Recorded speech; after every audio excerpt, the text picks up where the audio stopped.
Alright, this is lesson 92 for Algebra 2. Today we're going to talk about conics again.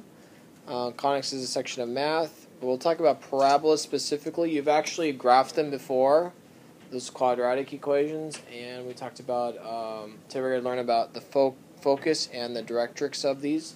You'll know how to identify all these parts, okay? So, just as a quick review, just from about a month ago, or actually a month and a half ago. Let's see what a problem that was like this. Y equals to 2 times x minus 1 squared plus 3. Okay, turn to your neighbors. Identify what kind of graph this would be, what would it look like, what other information do you know. Okay, so I'll give you about a minute just to reflect with the group. And notice that on your what's it called? Notice that on your steps it says use lesson 73. You might want to go back there and reflect and look at that, okay? You'll need some of those skills. Okay, everyone's talking. Go. It's quadratic. How do you know it's quadratic? Because the way it's set up. What specifically about the way it's set up? It's,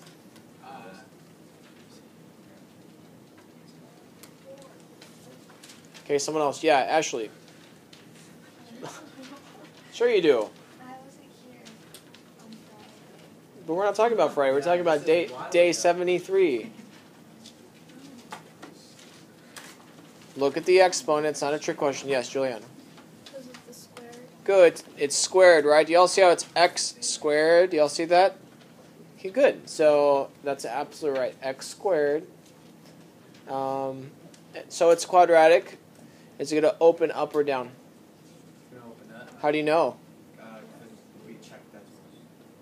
Oh, you checked Desmos? Okay, but without checking Desmos, how would you know? Yep. Okay, it's positive. Good. And it's equal to what? 2, right? So is it going to be more narrow or more wide? Narrow. Why?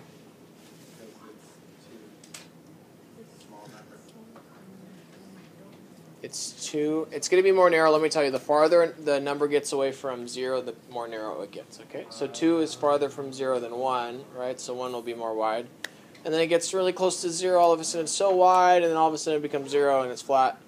Then it becomes negative, and it starts getting away from 0. Does that make sense? Remember that whole thing? Okay, cool. And what's our vertex on this? Your vertex is going to be... Look at your notes, everyone. What's the vertex? This is all review because I'm not reteaching you this. What's our vertex on this? 1 and 3 is our vertex. Not negative 1 and 3, 1 and 3. Remember, because our standard form, the vertex form is equal to y equals to a times x minus h squared plus c. Or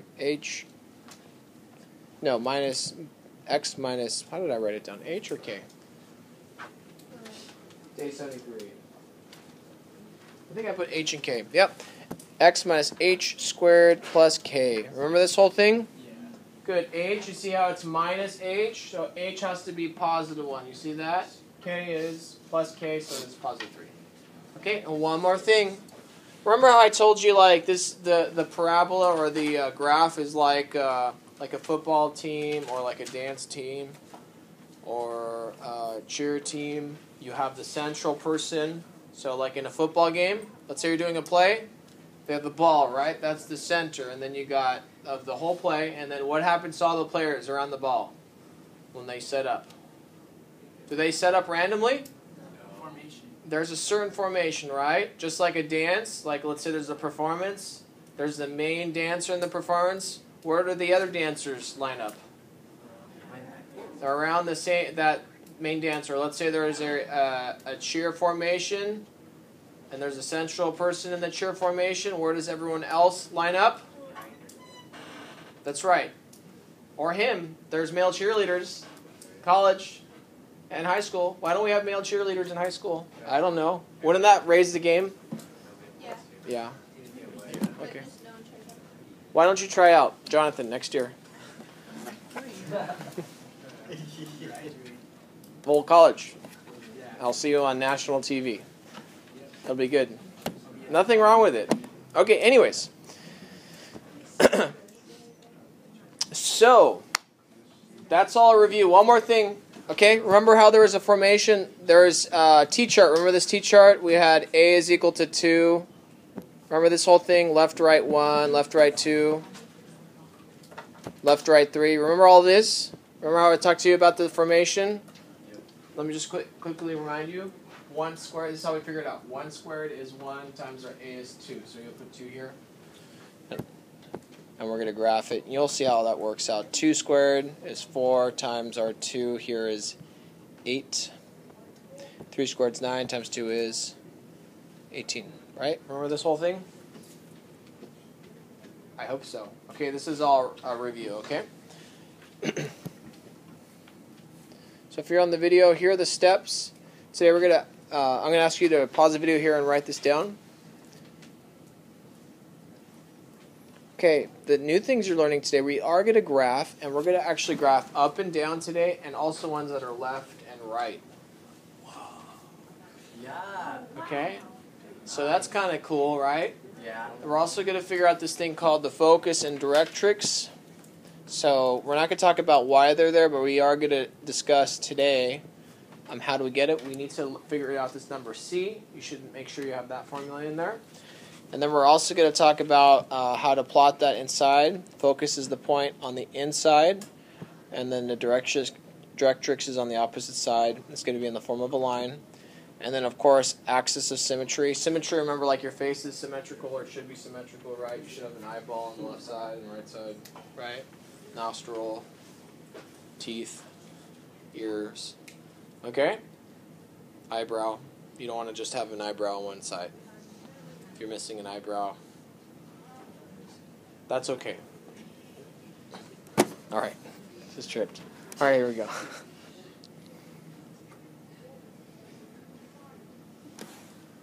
Number 1, okay? This is a review from before. Here we go. So I'm going to graph it really quickly from before, just as a quick review. So I know this is y is equal to 2 times x minus 1 squared minus 2.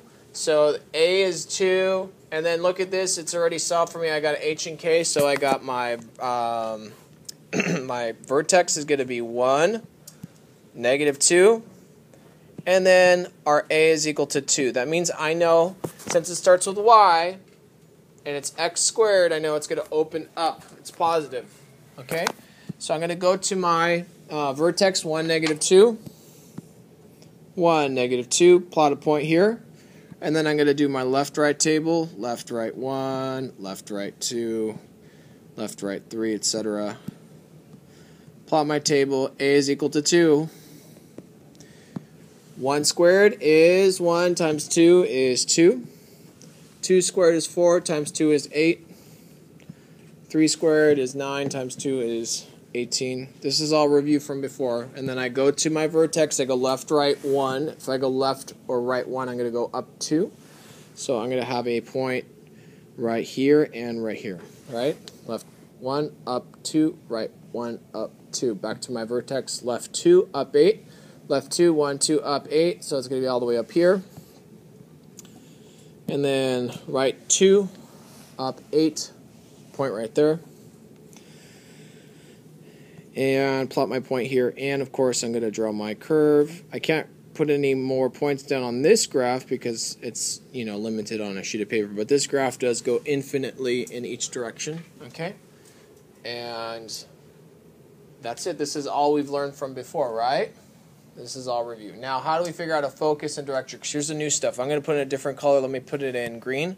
Okay, so the new thing, we got to figure out directrix, so we have to figure out by using this formula 1 over 4a. So we plug in a here. A is 2, so it's going to be equal to 1 over 4 times 2, which is 1 over 8, or 1/8, which means I need to go to my vertex here and go up 1/8 from here. I'm going to plot a point, and it's an approximate point, but we want to identify it. So I'm going to draw an arrow to it, and I'll call it F for the focus, F, and then I have to identify the point. I know this point is over positive 1. Make it a little more bold here. Positive 1, and it went down 2, and then we added 1/8 back. Okay, again, we went down negative 2, and then we went up 1/8, so it's negative 1 and 7/8. So we put that negative 1 and 7/8. and that's your focus. Okay, that's the first new thing you need to learn about. The next thing that you need to know about is the directrix. Okay, the directrix is just like the focus, except it's a line and it's on the opposite side. Okay, I'll discuss why it's there on another lesson, but we have to identify it today. So the directrix is a line. So from the focus, we're going to go 1/8 in the opposite direction for this problem. And we're going to draw a line that's perpendicular to the axis of symmetry. So we're going to draw a line that goes across. And I'll do a dotted line.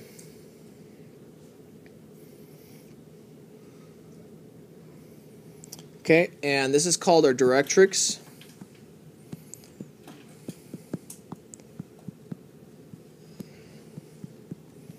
And this line we could identify as a line. It crosses the y-axis, and it's a straight, flat line. So we're going to say y is equal to, since it crosses the y-axis, y is equal to what? Well, it's -2 and then another 1/8, so it's -2 and 1/8.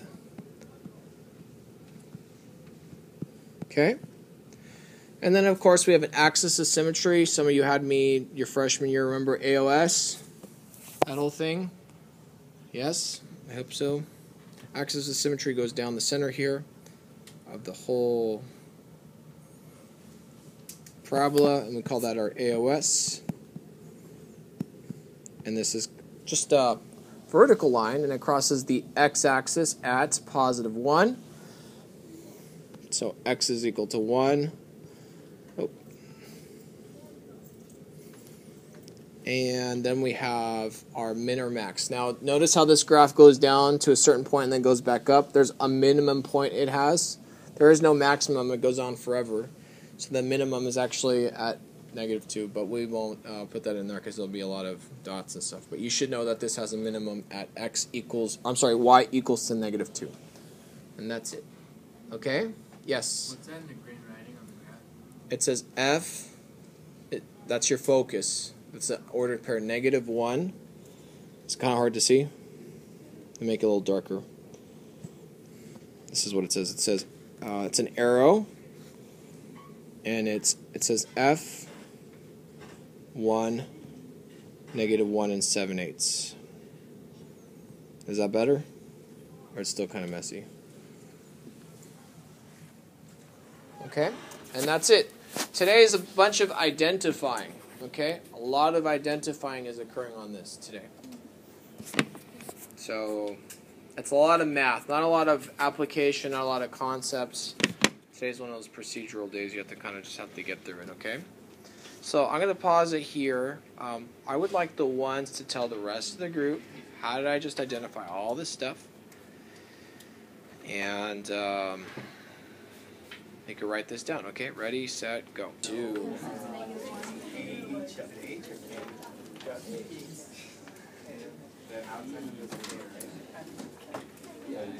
But technically, it would just be named of 1 as well. There's no thing. So it'd be named of 1. The A is, when you make the table, you put whatever the A is. So on the table for number 2 would be a -1 to 2. That's right, yep. Add a So girl. it's not always going to be 2.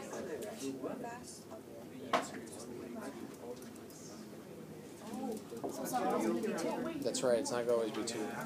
Okay, so, heard a couple of good things. Someone's all like, hey, or actually Juliana's all like, hey, you know on number 1 it says 2 for A?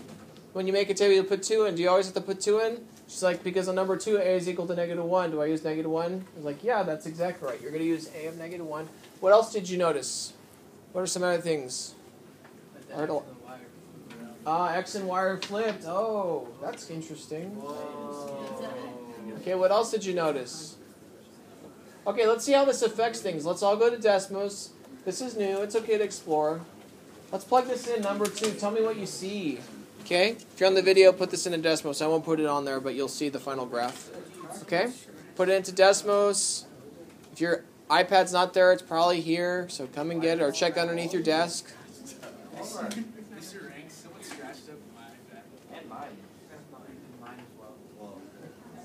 Good, so what's the vertex of the parabola on this one? What did you notice? What's the vertex?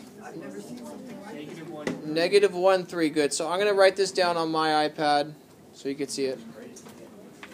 So here we go. So you said the vertex has to be negative 1, 3. Now look at the way we used to find the vertex. Do you notice how we used to go negative or 3, negative 1? Do y'all see that? Yeah. Well, why is it different this time? You have to have the x in the front.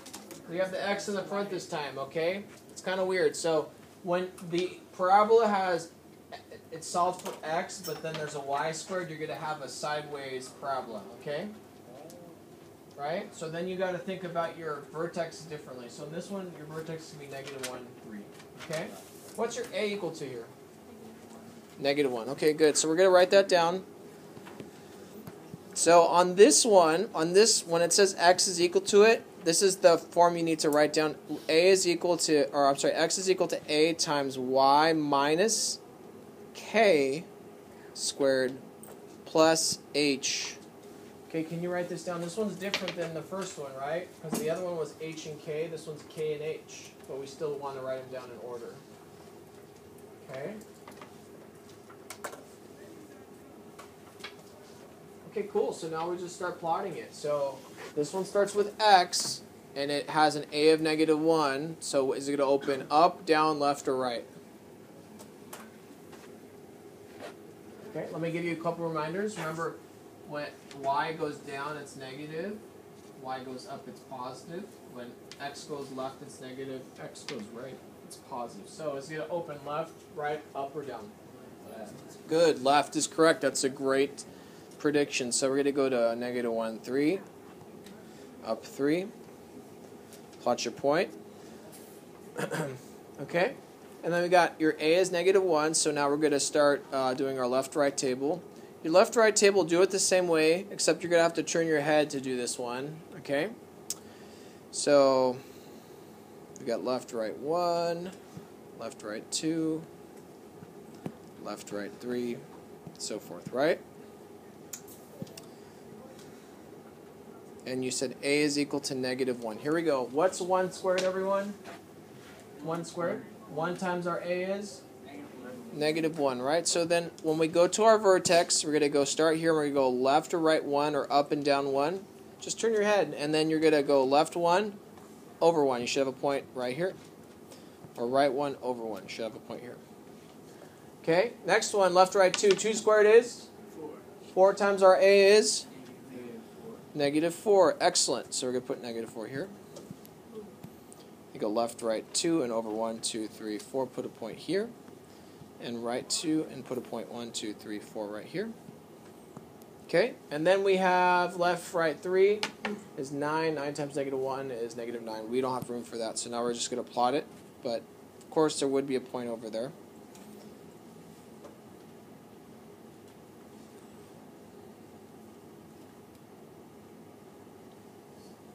Okay, cool. Are we done? What do we need to do next? Pick a different color of stuff we have to find. What should we find next? Focus. Okay, cool. So I'm going to switch to green here so we could focus on that. So we have to use C. Let's all calculate C. What's 1 over 4A? Negative 1. 1 over 4 over negative 1, which is what? Negative 1/4, okay? Which means that from C, or from our vertex, we're going to go over negative 1/4 and put it right here. What's this point right here we just put in? What's the ordered pair here? I know, yeah, focus, okay, good. But what is the ordered pair here?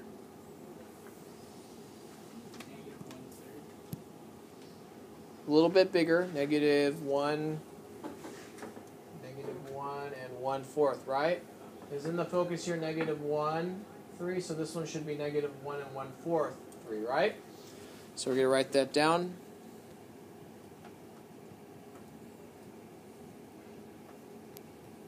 Okay. What else can we figure out with this C that we just figured out? What's the next piece of information? What's the next piece of information? Directrix, good. Let's all say Directrix. Good. So we're going to go from our vertex again to the directrix. Let's go 1/4 in the opposite direction, and then we're going to draw a line that's perpendicular to the axis of symmetry. So in this case, it's going to be vertical.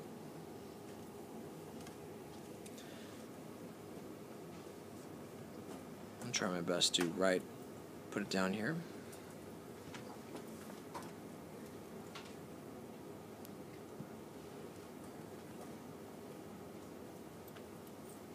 Okay, what is the equation for the directrix, everyone? What axis does this yellow line cross? What axis does it cross? The x-axis. So we want to start with x. So we say x is equal to what? Or does it cross on the x-axis? Negative 1 3/4? Negative 1 1/4, it says here. What's that? Negative 3/4. You see that? Is it at 1 yet? No. So negative 1, it's at negative 3/4. Okay, good. So you kind of have to think through it. Don't just guess on it. You have to think through it. Okay? And of course we have the axis of symmetry also. We'll put that down. And this has a maximum value also. So here's your axis of symmetry. You should know it or know how to get it. This one's crossing the y-axis at positive 3. Okay. Sorry, make it a little bigger here. And then, of course, we have it has a maximum here. It gets to a maximum point and then goes back to the negative side. Okay? Make sense, everyone? Okay, so this is part of you doing the math. It's procedural. I know it's boring, but it's one of those things we do need to know how to do the process. You need to be able to identify these. You need to know how to read the graph and provide lines and such. Okay? And that concludes the lesson here. So what I want us to do now is just do a little reflection on the day, get a little closure in here. Actually, let's go back here. Let's go back to number 2. Not done yet. We all have this one in Desmos, right? Did you all save number 2 in Desmos? Yeah. Yes? Okay, cool. This is what I'd like you to do now. I want you to rewrite this, but I want you to switch keep your original equation, but change the x to a y, and change your y to an x. We're just going to flip them, okay? And do a new equation. Keep the first one here that we have on number 2. Keep number 2 there, and do a new equation that switches x and y, and write the exact same thing down. What do you notice? Faces down. What else do you notice?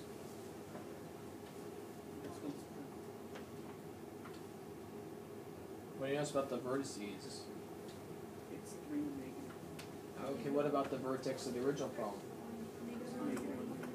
Okay, it's reversed, right? Did y'all notice that? Okay, this is called an inverse. When we switch x and y in math, it's called an inverse function. So, I want you to put one more thing in there. Look up at my screen. Can you please put a third equation and call it y is equal to x? Okay? That means whenever I see an x, it's going to mean y, or y is going to be equal to x. What do you notice about this new equation? What does it do? It's a straight line. It's a straight line. What does it do? Is it straight up and down, sideways, diagonal? Good, it's diagonal, good. So think about that diagonal like this. Think about you folding a piece of paper diagonally. Can you imagine the parabola being folded across and being reflected on the other side? Do y'all see that? Okay, inverses reflect on this line, okay? So that's another piece of information we do need you to know. So just know that these are the concepts that are coming together. Okay, great. Well, that concludes the lesson. So I'm going to have you talk to your groups on closure. That concludes the lesson.